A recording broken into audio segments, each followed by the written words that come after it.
Hello student, मैं जयप्रकाश सिंह चौहान, आपका Hindi teacher. आज मैं कंबाइंड क्लास लेकर आया हूँ क्लास थर्ड फोर्थ फिफ्थ और सिक्स्थ के लिए। इस क्लास में आप पढ़ेंगे, सोचेंगे क्या पढ़ेंगे तीनों क्लास के लिए, क्या सेम टॉपिक हो सकता है? बिल्कुल बिल्कुल हो सकता है। एक टॉपिक है जिसका नाम है अशुद्धि शोधन। उन बच्चों के लिए बहुत जरूरी है जो गलत प्रोनाउंसिएशन यानी उच्चारण करते हैं और लिखने में भी गलतियां करते हैं। आज मैं उनको क्लियर कर दूंगा कि कैसे गलतियों से बचा जा सके। तो मैं टॉपिक लिख रहा हूं, देखिए, अशुद्धि शोधन। अशुद्धि शोधन।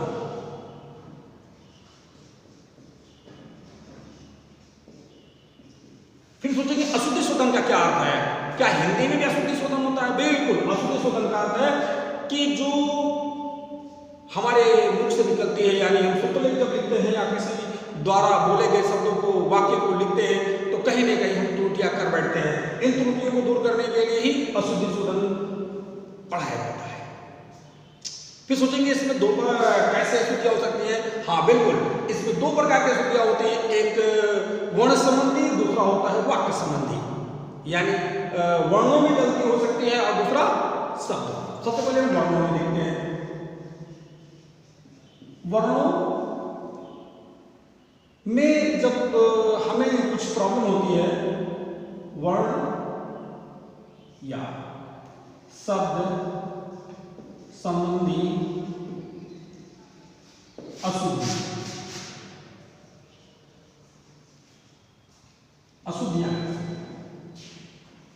कब होती है?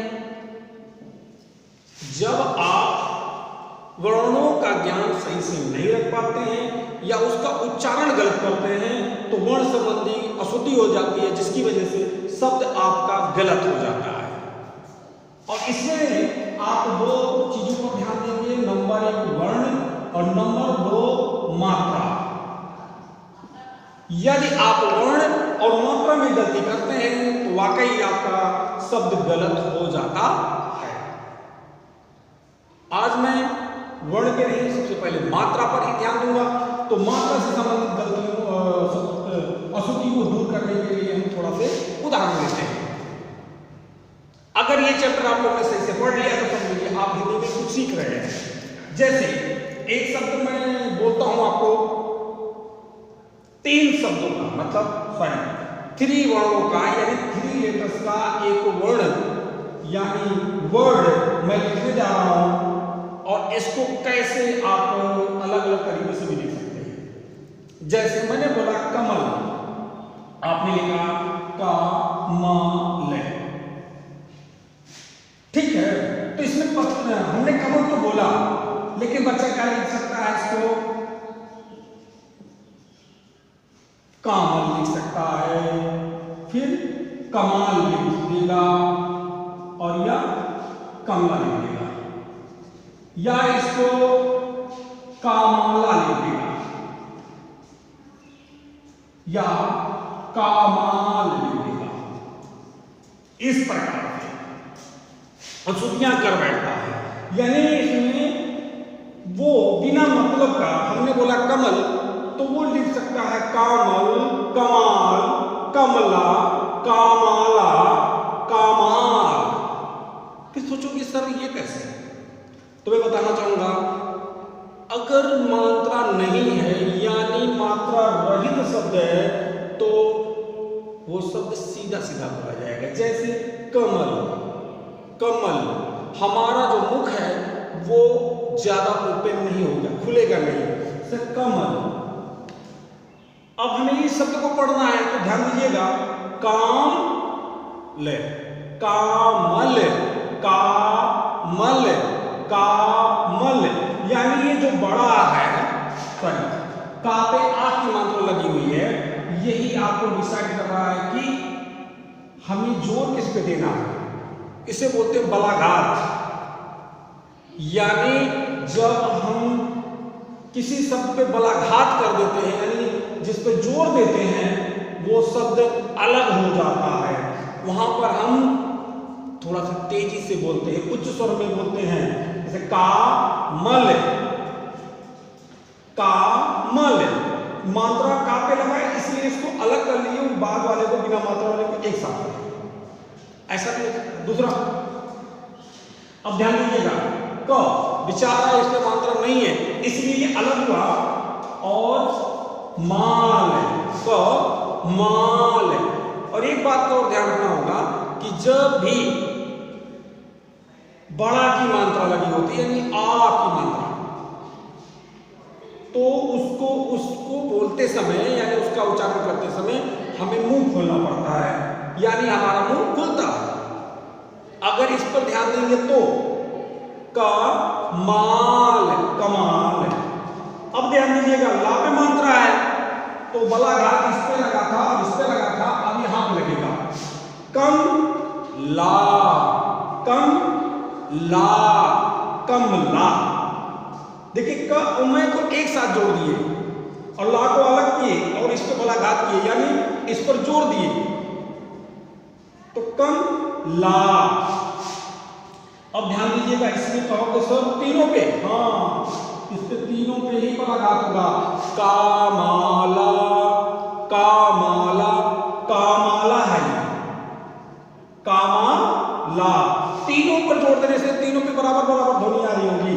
अब ध्यान दीजिए इस पे, इस वाले शब्द में का पे भी और मां पे भी बला घात है, सो इन दोनों पर ही हम जोड़ देंगे, लास्ट वाले में जोड़ देना ही नहीं है। कामाल, कामाल, ये कमाल नहीं लिखा है, कामाल लिखा है। क्या लिखा है? कामाल। तो आप समझ गए कि नहीं? अगर मान लिया जाए इन शब्दों में से मैं कोई एक शब्द बोलता, मान लिया हम बोलते कमाल, क्या बोलते? कमाल। तो ध्यान दीजिए, कापे देखिए बहुत धीरे से बोले, कमाल, कमाल, कमाल।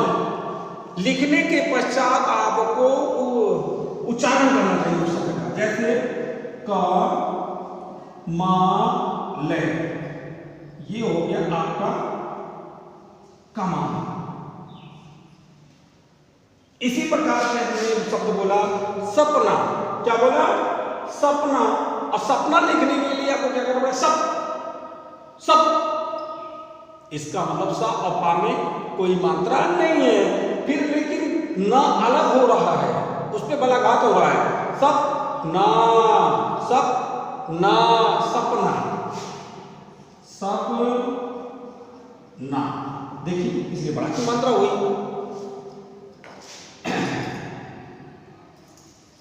देखिए आपके आसपास एक गांव है मदारपुर, तो हमें मदार लिखना है ओनली, म दार, मदार, म दार। देखिए दा पे बला घात आ रहा होगा, म दार, मदार। और आपका मुंह भी जो है वो दा पे ही खुल रहा है, सो ये है मा दा है। देखिए कितना अच्छा, मदार, बला घात इस पे लग रहा है यानी जोर इस पे दे रहे हैं, इसलिए यहां मात्रा लगेगी, यहां पे नहीं। अगर कोई बच्चा ऐसे भी देता है माता मादर, तो ये मादर हो गया, लेकिन वो बच्चे को लिखते समय ये लग रहा होगा कि यही सही है, मदार सही है। या बच्चा ऐसे भी कर सकता है, कहेगा सर सही है, कहेगा मादर यही है, ओ सॉरी मदार यही है, गलत।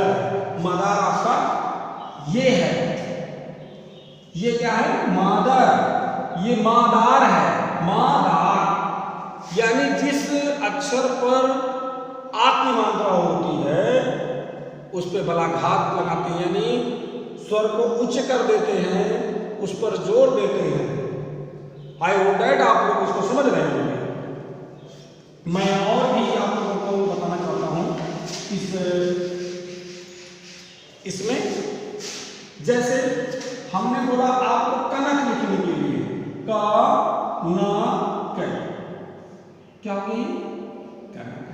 कोई मात्रा नहीं है क्योंकि इसमें देखिए कनक, कनक। हमने बोला नगर, ये नगर। अगर मैं इन्हीं दोनों के स्थान पर कोई दूसरा शब्द बोलता तो बच्चा कंफ्यूज हो जाता, ये है क्या? जैसे मैंने बोल दिया होता कन का, क्या बोला होता, कन का। अब ध्यान दीजिएगा, कन का, ये है कन का, ये कन का है। और इसको अगर हम नगरा कर दें ऐसे, नगरा, या हमने बोला नागर, नागर। अब देखिए ना पे हमने जोड़ दिया था, इसलिए वो ना पे बड़ा की मात्रा और गर को वैसे देने दिया, ये हो गया नागर।